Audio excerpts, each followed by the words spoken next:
Hello student, good morning. आज UW में पढ़ेंगे हम रेफ्रिजरेटर वगैरह का जो हम इंट्रोडक्शन लिए थे। रेफ्रिजरेटर क्या होता है, रेफ्रिजरेंट क्या होता है, तो आज पढ़ेंगे इसका इलेक्ट्रिकल सर्किट, इसका रेफ्रिजरेटर का, इसका इलेक्ट्रिकल सर्किट कैसे वर्क करता है रेफ्रिजरेटर के अंदर में। ये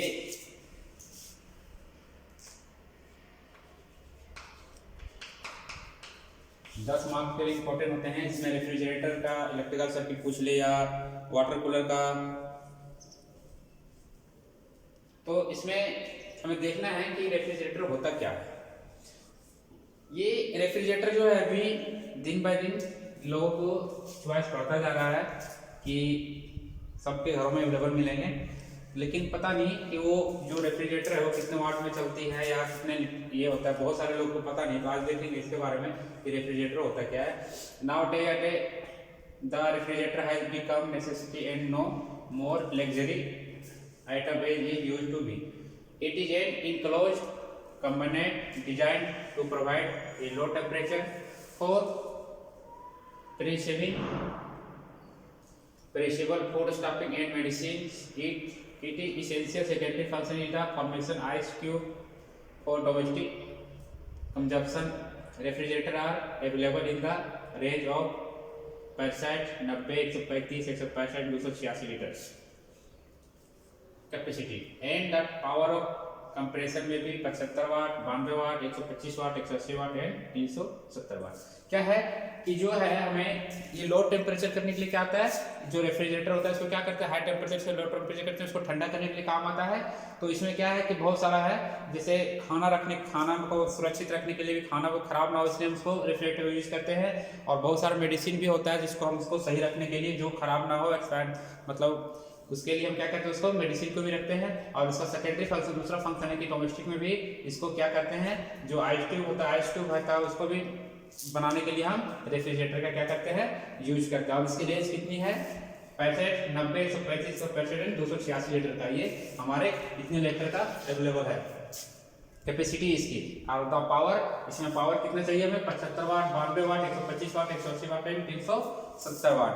तो अब देखेंगे हम इसका इलेक्ट्रिकल सर्किट डिजाइन करेंगे, इसका सर्किट कैसा होता है, इलेक्ट्रिकल वर्क कैसे करता है। पावर हम तो जानते हैं कि एसी सिग्नल देते हैं, जो हम एसी सिग्नल जो एसी पावर देते हैं, तो एसी पावर फिर क्या करता है, जो हमारा फ्रिज जो है वो हीट से, गर्म से ठंडा हो जाता है। किस टाइप का इसका सर्किट डिजाइन करेंगे हम,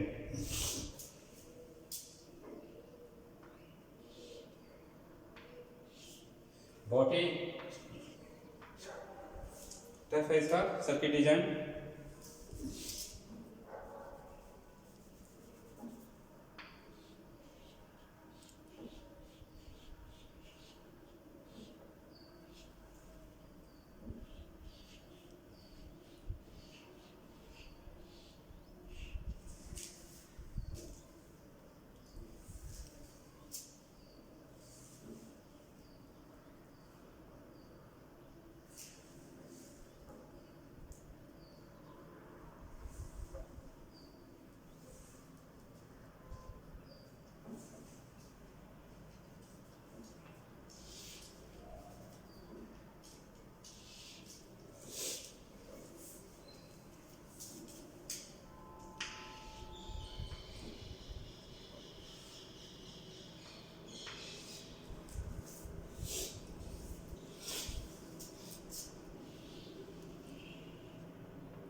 इस टाइप का बनेगा। फिर हमारा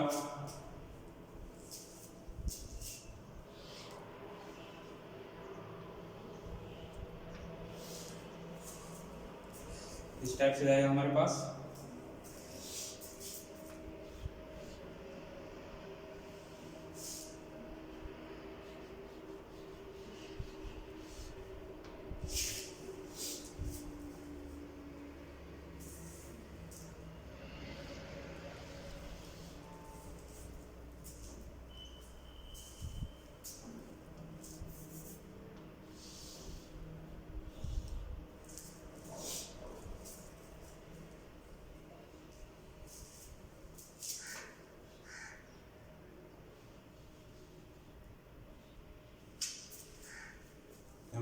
करेंगे, स्टार्टिंग रिले लगाएंगे, यहाँ पे रिले यूज करेंगे।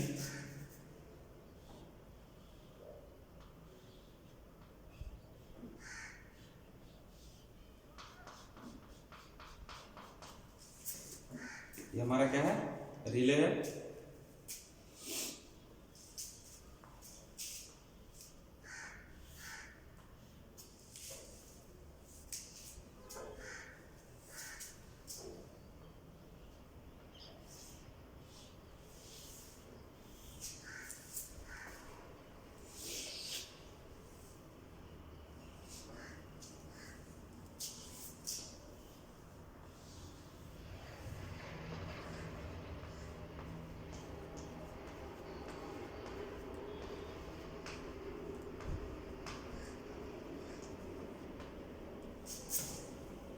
ये हमारा होगा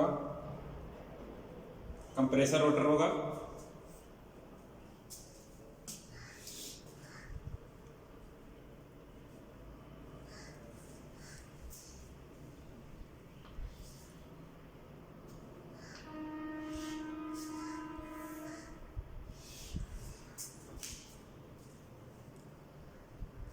और इसमें हम क्या करेंगे, मेन वाइंडिंग को कनेक्ट करेंगे।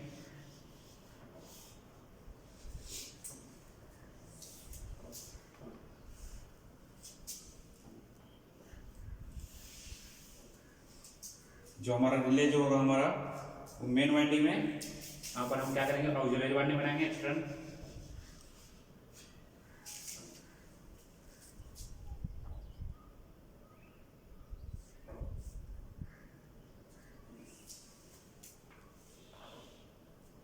यहाँ पे मेन स्विच लगाएंगे।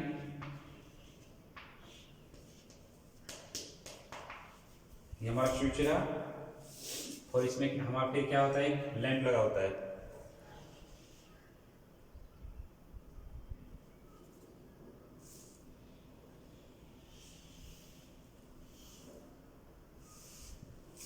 ये हमारा लैंप हो गया।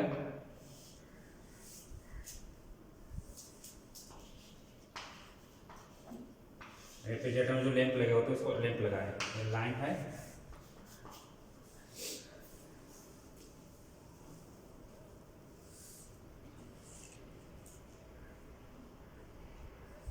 अब क्या करेंगे, ये जो हमारा है थर्मोस्टेट स्विच, ये हमारा क्या है, थर्मोस्टेट स्विच बोलते हैं इसको। ये थर्मोस्टेट,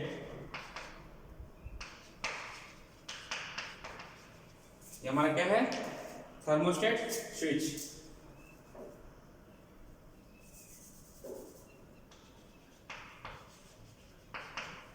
थर्मोस्टेट स्विच हो गया हमारा। अब ये हमारा क्या है, अब बनाएंगे थर्मल ओवरलोड रिलीज।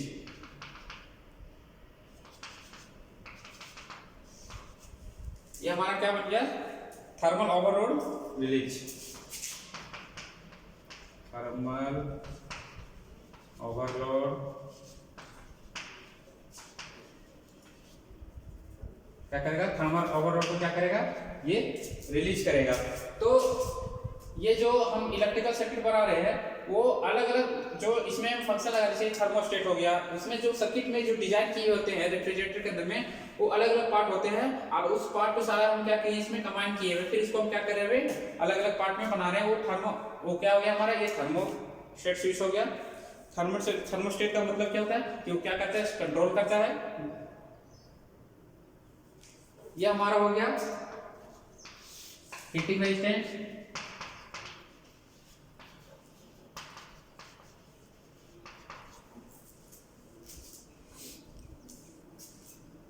ये हमारा स्टार्टिंग रिले,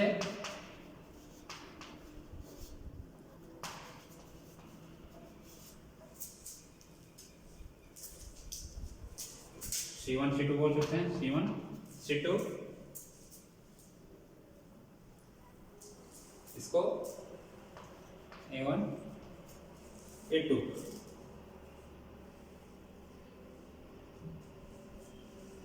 ये हमारा यहाँ होगा मोटर टू रनिंग, यहाँ मोटर क्या करेगा, रन करेगा। S1 S2 ये हमारा क्या होगा, ऑक्सिलरी वाइंडिंग।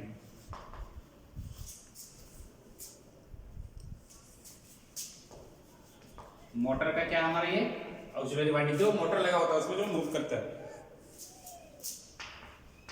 M1 M2 ये हमारा क्या हो गया, M2 main winding for motor, main winding for motor.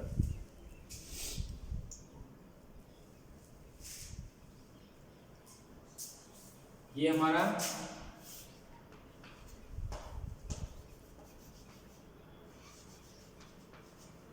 Compressor motor, motor में क्या करेगा, कंप्रेस करेगा। तो अब है इसमें क्या करेंगे, फर्स्ट में व्हेन द इलेक्ट्रिक सप्लाई, हम क्या करेंगे इसमें इलेक्ट्रिक सप्लाई क्या करेंगे, कनेक्टेड करेंगे रेफ्रिजरेटर को, क्या करेंगे, कनेक्टेड करेंगे रेफ्रिजरेटर को, इलेक्ट्रिक सप्लाई देंगे हम। तो क्या होगा, current pass through the thermostat, हमारा करंट पास यहाँ करेगा, इसमें करेगा, थर्मोस्टेट में करेगा। तो फिर थर्मोस्टेट क्या करेगा, switch to the thermal overload release, फिर क्या करेगा, स्विच करेगा थर्मल ओवरलोड रिलीज को, फिर यहाँ पास करेगा, क्या हमारा थर्मोस्टेट क्या करेगा, फिर यहाँ थर्मो ओवरलोड रिलीज करेगा। फिर क्या, कॉइल C1 C2, फिर हमारा कॉइल जो है ये कॉइल रहा C1 C2, ये हमारा C1 C2 क्या करेगा, और starting relay and main winding, starting relay को क्या करेगा, फिर हमारा मेन वाइंडिंग M1 M2 में आएगा, क्या करेगा, M1 M2 में रिलीज करेगा। फिर M1 M2 मोटर में फिर आएगा, उसके बाद क्या करेगा, since the motor is the reset it draw heavy current, फिर हमारा मोटर क्या करेगा, हैवी करंट क्या करेगा, ड्रॉ करेगा। The heavy current passes through the coil C1 C2, फिर हैवी करंट जो कॉइल है वो पास करेगा इसमें C1 C2 में, टू द स्टार्टिंग रिले, इसमें फिर स्टार्टिंग रिले में करेगा। The coil gets energy pulling the plunger upward connecting point to A1 to A2 A2, ये हमारा क्या है, प्लंजर है, जिसको A1 A2 नाम दिया है, इसको कनेक्टेड किया हुआ है इसमें रिले और मेन वाइंडिंग से। फिर है पुटिंग एक्सिलरी वाइंडिंग, हमारा क्या है, फिक्स करेंगे एक्सिलरी वाइंडिंग, है हमारा S1 S2 जो एक्सिलरी वाइंडिंग है, इसमें क्या करेगा, the moment both the winding are energy the motor starting running, जब हमारा एनर्जी देंगे तो हमारा क्या करेगा, मोटर जो होगा वो रनिंग करेगा, ये क्या होगा, हमारा स्टार्ट होगा। When the motor gain normal speed, जब मोटर हमारा नॉर्मल स्पीड रहेगा, the normal current the plunger into coil of starting relay connect remain pulled up in is released on opening the point, जब हमारा क्या over current आएगा तो हमारा क्या होगा, ये रिलीज जो हमारा है, ये प्लंजर जो हमारा A1 A2 है, ये क्या करेगा, इसको मतलब क्या, हम रिले को किससे लगाते हैं कि अगर किसी तरह का फॉल्ट हो, किसी को हाई करंट आए तो क्या करेगा, रिले क्या है, ये ट्रिप हो जाएगा, ताकि हमारा जो सर्किट है वो ब्रेक ना हो, सर्किट हमारा जो खराब ना हो, इसलिए सर्किट को क्या करेगा, ब्रेक करेगा, इसलिए हम इसमें रिले लगाते हैं। फिर हमारा जो एक्सिलरी वाइंडिंग है हमारा S1 S2 जो है वो क्या है, आउट ऑफ सर्किट, ये हम आउट ऑफ सर्किट में रखते हैं। जो हमारा क्या है A1 A2 जो हमारे पास फंक्शन जो है स्टार्टिंग रिले का इनपुट ऑक्सिलरी वाइंडिंग जो है इस circuit at the time of starting the motor and disconnect it when the motor gain normal speed. इसका काम है कि मोटर को स्टार्टिंग करेगा और फिर क्या करेगा, ये डिस्कनेक्ट हो जाएगा ऑक्सिलरी वाइंडिंग का। तो when a starting relay does not close, the motor will not start in case after closing does obtain।